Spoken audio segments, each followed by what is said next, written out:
You've spent so much time trying to fix everything, your plans, your relationships, your future. But what if the solution was not to hold on tighter?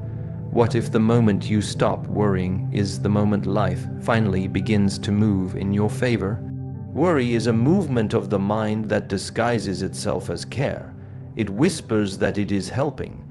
It tells you that if you worry enough, you'll somehow prevent something bad from happening. But this is an illusion. Worrying is not the same as preparing, and it is certainly not the same as solving. Worry is a repetitive mental loop. It keeps turning and turning, but it leads nowhere new. Most people believe that if they stop worrying, they stop being responsible. That if they don't constantly think about what could go wrong, they are careless. But this is a misunderstanding. There is a difference between conscious awareness and unconscious anxiety. One leads to clarity, the other creates more fog. When you worry, you are using energy. The question is, for what? The body tightens, the breath shortens, the nervous system becomes alert. Your thoughts begin to run wild, often imagining future problems that may never come. The body starts to prepare for a battle that does not exist. And the longer this state continues, the more drained you feel. Worry steals your attention. It robs you of the present moment. It fills your hands with fear, leaving you unable to receive peace. A warrior doesn't worry. A warrior prepares. A warrior trains the body, disciplines the mind, and sharpens awareness. But when the moment comes, the warrior is silent, still, and focused.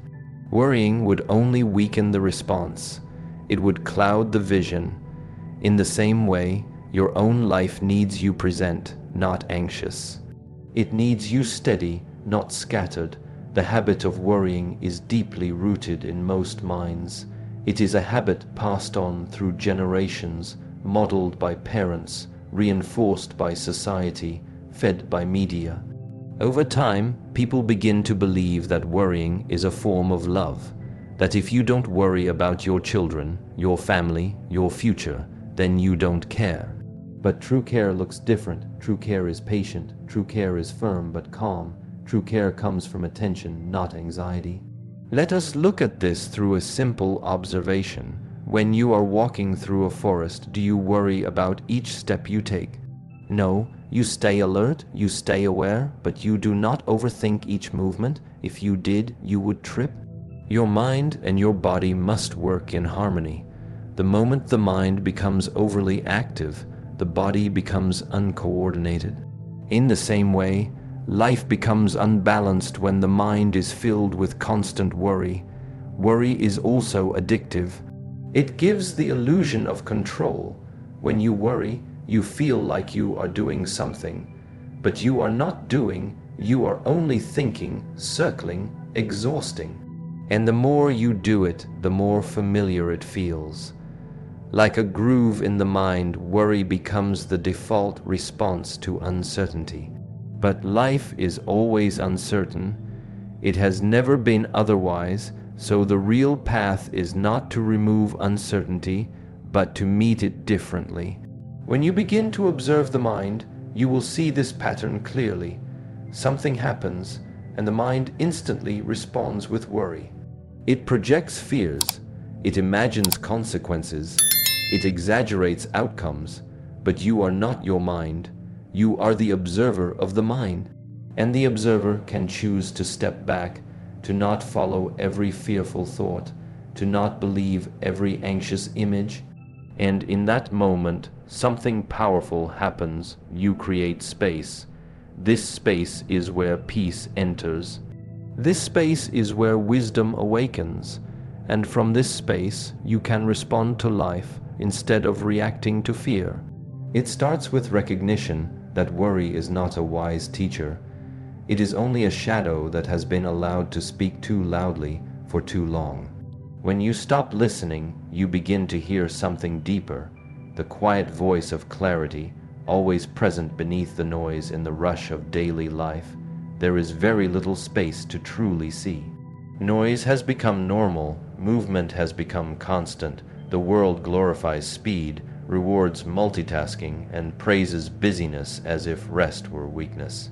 In this race, many lose sight of the direction. They are running, but they do not know where. They are acting, but the actions are not rooted. And in this way, life becomes scattered. Stillness is not inactivity, it is a return. It is the discipline of pausing, not out of laziness, but out of awareness. When the mind stops spinning, something ancient becomes visible. When the water is stirred, you cannot see your reflection. But when the surface becomes still, even the sky reveals itself through it. The same is true of the mind. If it is constantly moving, how can truth be seen? Right action does not arise from panic. It arises from presence. When you are overwhelmed, your decisions come from fear, from pressure, from confusion. But when you are still, truly still, your actions become like arrows, precise, focused, necessary. There is no hesitation, but there is no rush either. This is the essence of wisdom in motion. In nature, there is a rhythm. A tree does not grow faster by force. The sun rises with no anxiety. The moon follows its phases with quiet power. Stillness is not passive, it is aligned. And when you become still inside, you begin to align with the rhythm of life. You no longer act just to avoid discomfort or fill space. You act because the moment calls for it, not before and not too late. The practice of stillness is not easy. It requires strength. Many fear what they might find in silence. They are afraid of the thoughts that rise, of the truths that surface, so they fill their days with noise. They stay busy to avoid meeting themselves. But what is avoided only grows stronger. What is suppressed does not disappear.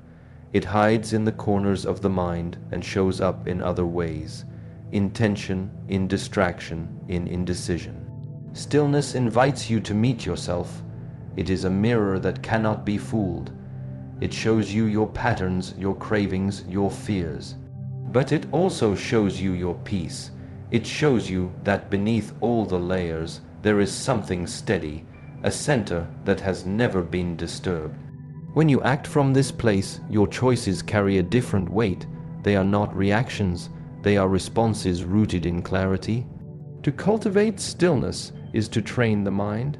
Just as the body is trained through repetition, through form, through breath, the mind must be trained through attention, through observation, through patience. It is not about forcing the thoughts to stop. It is about allowing them to pass without holding on, without chasing, without judgment. Each time you return to the breath, you are returning to the present, and in the present there is always enough. The world often demands answers. It pushes you to be quick, to be certain, to always have a plan. But sometimes the wisest response is no response. Sometimes the most powerful thing you can do is wait, not out of fear, but out of knowing. Knowing that clarity comes not when you chase it, but when you become quiet enough to hear it.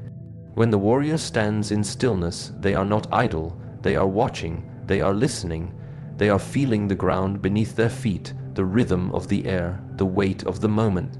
And when the time is right, they move not a second too early, not a breath too late. This is not the stillness of hesitation. It is the stillness of readiness, of discipline, of complete presence. In this space, there is no need to force anything. The next step reveals itself, the fog lifts, the tension drops.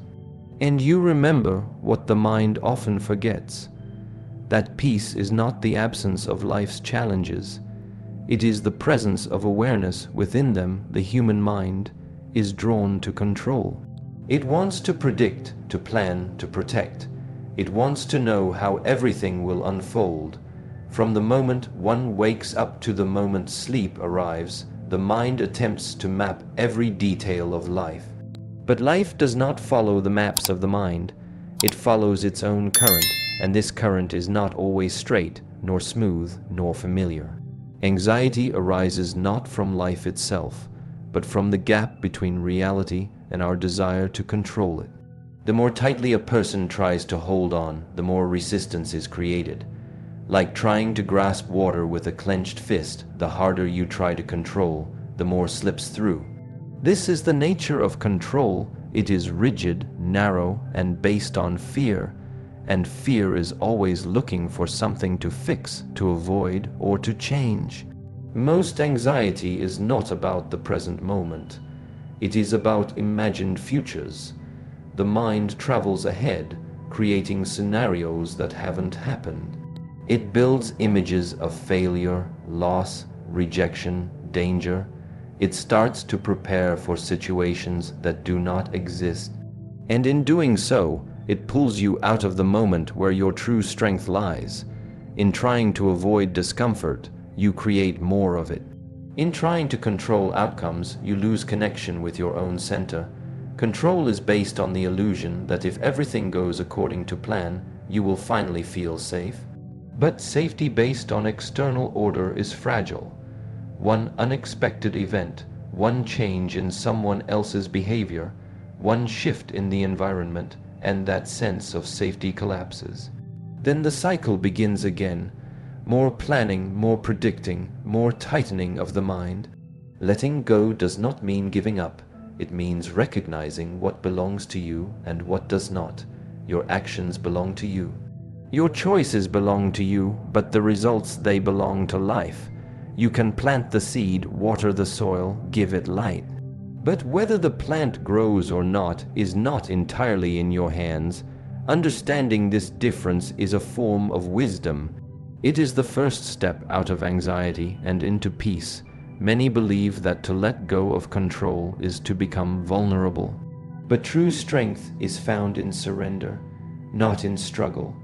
There is a quiet power in allowing life to unfold.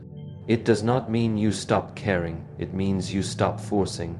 When you drop the need to control everything, you begin to participate in life rather than trying to dominate it.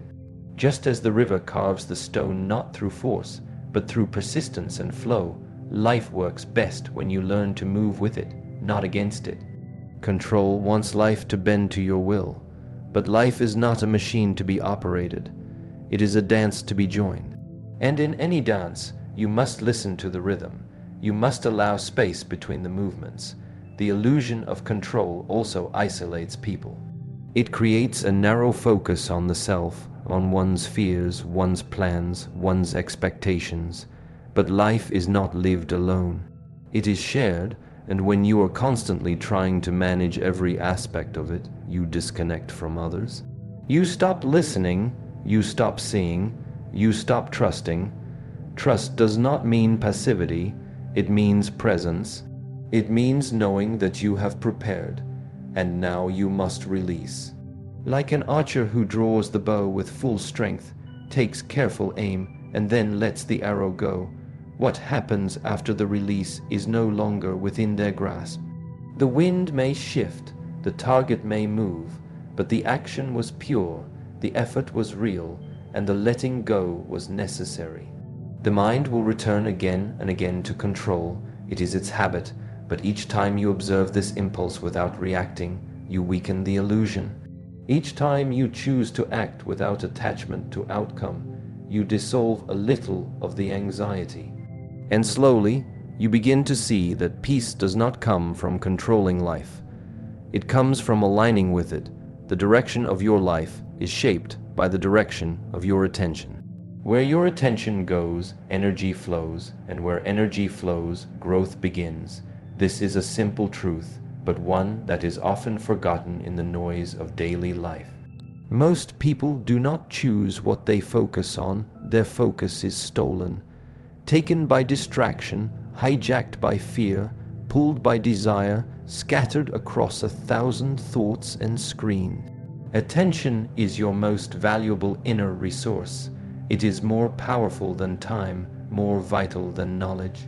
Attention is the gateway through which all experience enters, and yet it is rarely protected. It is given away easily to worries, to cravings, to arguments, to endless noise. But the quality of your life does not depend on how much time you have. It depends on what you do with your attention during that time. Imagine a garden. The soil is your mind and your thoughts are seeds. Every time you place your attention on a thought, you water that seed. Focus on fear and fear grows. Focus on resentment and resentment grows. Focus on peace, on gratitude, on clarity, and those states begin to expand within you.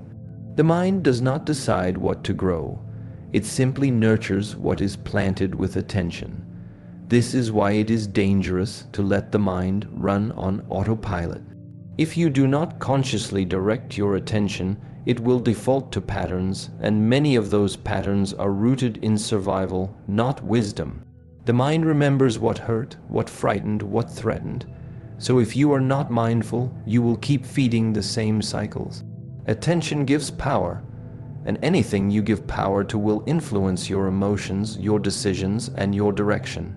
In moments of stress, ask yourself, where is my attention right now? Is it in the present moment, or is it lost in imagination? Is it focused on what I can control, or trapped in what I cannot? Is it expanding my awareness, or narrowing it? This awareness of attention is the beginning of mental discipline. It allows you to pause, to recenter, to redirect. Many believe that emotions come first, that fear or anger or sadness appear, and then you respond.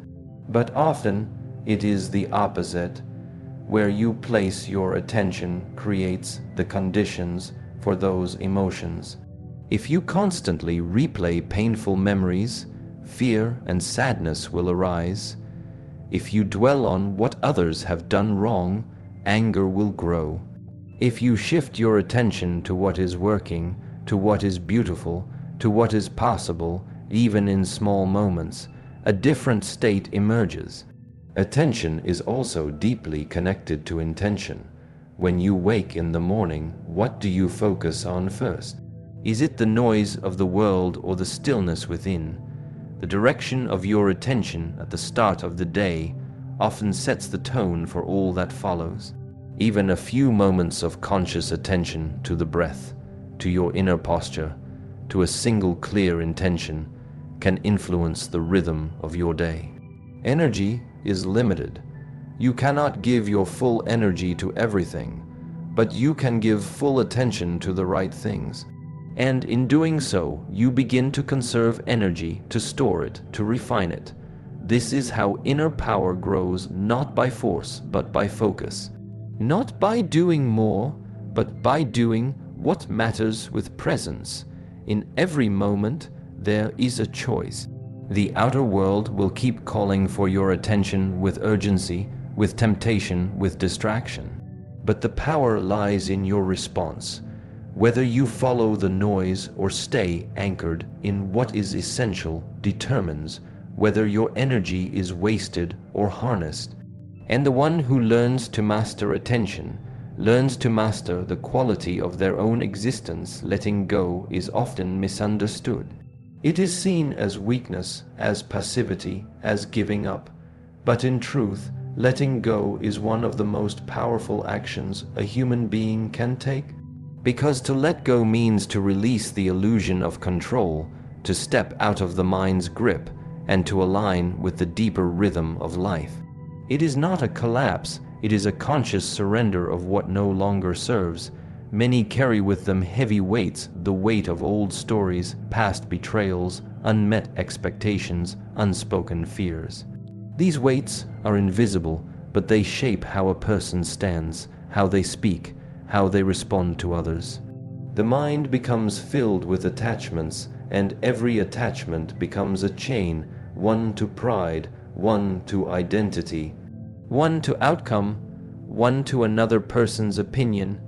Each chain tightens with time until movement becomes difficult and freedom feels far away.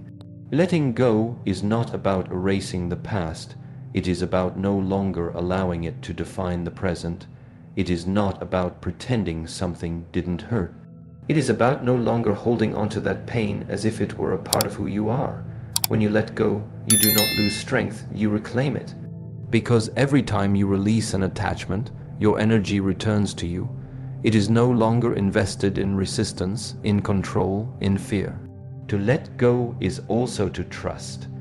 Trust that life knows what it is doing, even when the mind does not understand. Trust that what falls away is making space for what is meant to come. Trust that you can walk forward, even if the path is not fully visible. This trust is not blind, it is not naive.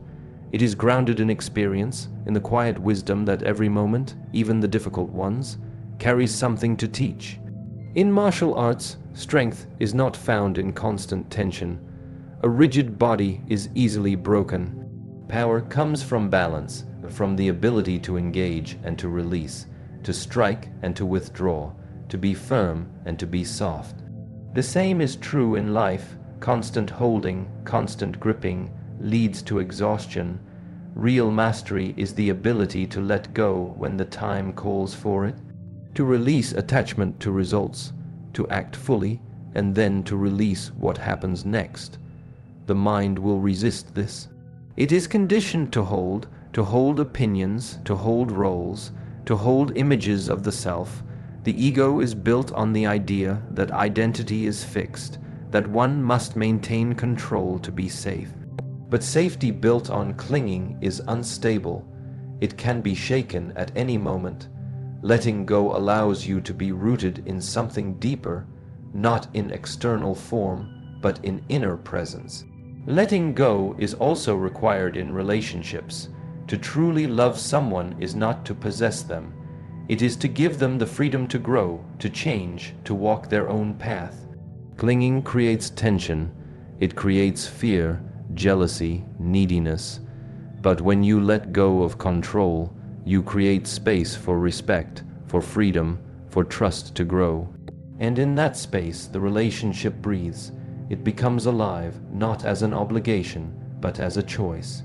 There is also the letting go of ambition, not ambition itself, but the attachment to it. When your worth depends on achievement, failure becomes terrifying. When your peace depends on outcomes, disappointment becomes inevitable. But when you do the work without grasping for the result, your actions become pure. You train because training is the way. You speak the truth because it is right. You move forward not because you must win, but because the path calls for movement. This is not passivity. It is precision. It is doing what needs to be done without needing to control every detail of how it unfolds. The tree does not force the leaf to fall. The river does not cling to each curve in its path. Letting go is a return to flow, to balance, to alignment with the greater movement of life.